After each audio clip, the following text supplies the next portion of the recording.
আসসালামু আলাইকুম রহমতুল্লাহি তাআলা বারাকাতু। সমুদ্রের নোনা হাওয়ায় ভেসে আসে নীরব ভালোবাসার গন্ধ। ঢেউয়ের মৃদু ছোঁয়ায় জেগে ওঠে হৃদয়ের অজানা অনুভূতি। আকাশ আর জলের মাঝে যেন এক অপূর্ব মিলন মেলা। আর এই মায়াবী পরিবেশের মাঝখানে দাঁড়িয়ে আছে এক নীরব ইতিহাস, হাজী আলী দরগা। দূর থেকে দেখলে মনে হয় যেন সাগরের বুকের উপর ভেসে থাকা এক টুকরো পবিত্রতা, যেখানে দুনিয়ার কোলাহল থেমে যায় আর মানুষ খুঁজে পায় এক অদ্ভুত প্রশান্তি। ভারতের ব্যস্ততম শহর মুম্বাইয়ের মাঝেই এমন এক স্থান, যেখানে পৌঁছাতে হলে আপনাকে সাগরের মধ্যে পাড়ি দিতে হয় একটি ছোট্ট পথ, যা কখনো পানির নিচে হারিয়ে যায়, আবার কখনো দৃশ্যমান হয়। যেন এই পথটিও আমাদের মনে করিয়ে দেয়, জীবনের সব পথ সবসময় খোলা থাকে না, কিন্তু নিয়ত ঠিক থাকলে সঠিক সময়ে আল্লাহ তাআলা তা খুলে দেন।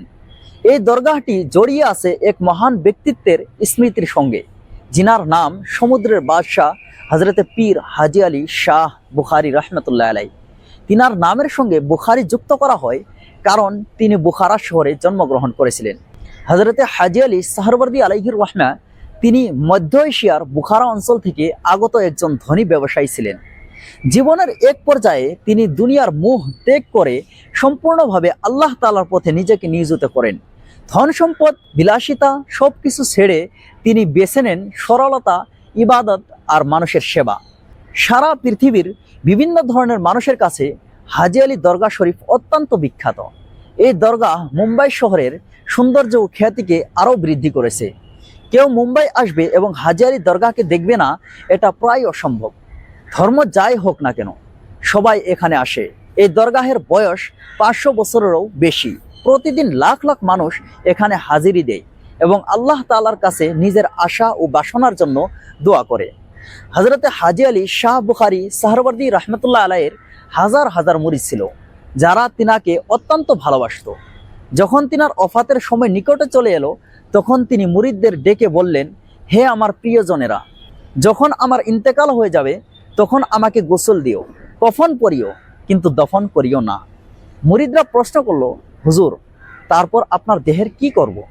হজরতে হাজী আলী শাহ বুখারী রহমতুল্লাহ আলাই বললেন, আমার দেহ সমুদ্রে ভাসিয়ে দিও, আর যেখানে আমার দেহ থেমে যাবে সেখানে আমাকে দফন করিও। মুরিদরা বলল, হুজুর, সমুদ্রে আমরা আপনাকে কিভাবে দফন করব? আপনার দেহ তো ডুবে যাবে, এটা তো অসম্ভব।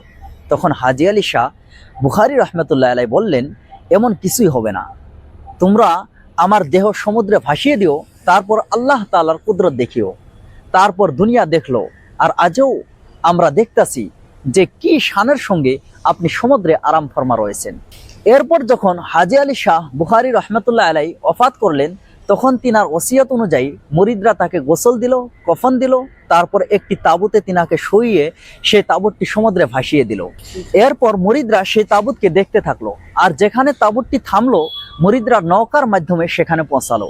তারা দেখলো যেখানে তাঁবুতটি থেমেছে তার নিচে জমির একটি টুকরা ছিল, আর সেখানেই তিনার মাজার শরীফ বানিয়ে দেওয়া হলো।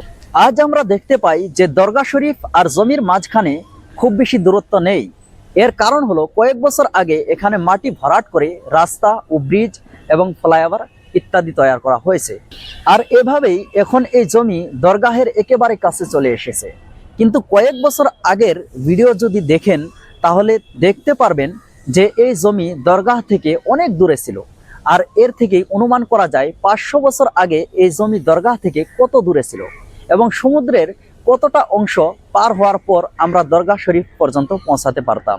নিশ্চয় এটা আল্লাহর ওলি হজরতে হাজী আলী শাহ বুখারী রহমতুল্লাহ আলাইয়ের জীবন্ত কারামত, যা পুরো দুনিয়া দেখেছে। বলা হয় যখন মুম্বাইয়ে ভয়াবহ বন্যা হয়েছিল এবং হাজার হাজার ঘরবাড়ি পানিতে ডুবে গিয়েছিল, তখন হাজী আলীর এই দরগাহের কোনো ক্ষতি হয়নি। প্রতিদিন অসংখ্য মানুষ এখানে আসে, কেউ দোয়া করতে, কেউ শান্তি খুঁজতে, আবার কেউ শুধু এই আধ্যাত্মিক পরিবেশ অনুভব করতে। সমুদ্রের ঢেউ যখন দরগাহের দেওয়ালে আছড়ে পড়ে, তখন মনে হয় যেন প্রকৃতিও এখানে ইবাদতে মগ্ন। এই স্থান শুধু একটি স্থাপনা নয়, এটি একটি অনুভূতি, একটি শিক্ষা। এটি আমাদের মনে করিয়ে দেয় প্রকৃত ধন সম্পদ টাকা পয়সা নয়, বরং প্রকৃত ধন সম্পদ আল্লাহ তাআলার প্রতি ভালোবাসা এবং মানুষের প্রতি সহানুভূতিশীল হওয়া। আর তাই হাজী আলী দরগা শরীফ শুধু একটি দর্শনীয় স্থান নয়, এটি এমন একটি জায়গা যেখানে গিয়ে মানুষ নিজের ভেতরটাকে নতুন করে খুঁজে পায়। আর আপনাদের মধ্যে কে কে হাজী আলী দরগা শরীফে হাজিরি দিয়েছেন কমেন্ট করে অবশ্যই জানাবেন। আর ভিডিওটি কেমন লাগলো একটু কমেন্ট করে জানিয়ে দিন।